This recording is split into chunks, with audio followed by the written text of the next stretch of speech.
All right, seeing this more and more where folks are showing gaps in their prints. Just wanted to address that super quick. So I recreated the model that this guy was working with.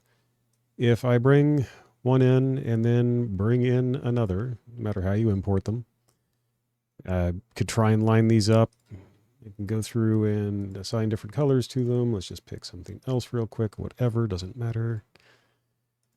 So I've got that. Okay, cool. If I go and slice this and look at the first layer, there's those gaps. Reason being is the slicer is seeing this as two separate objects, and elephant's foot compensation kicks in for both objects.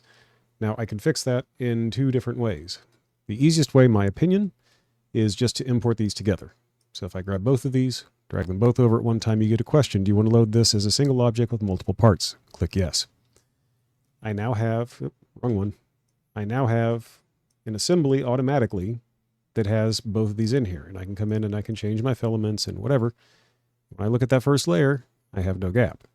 If I've already imported everything and I don't want to re-import it, I could come back over here, select these two that are over here, and prepare at least, make an assembly out of them. Now if I go back and slice that same one, no more gaps.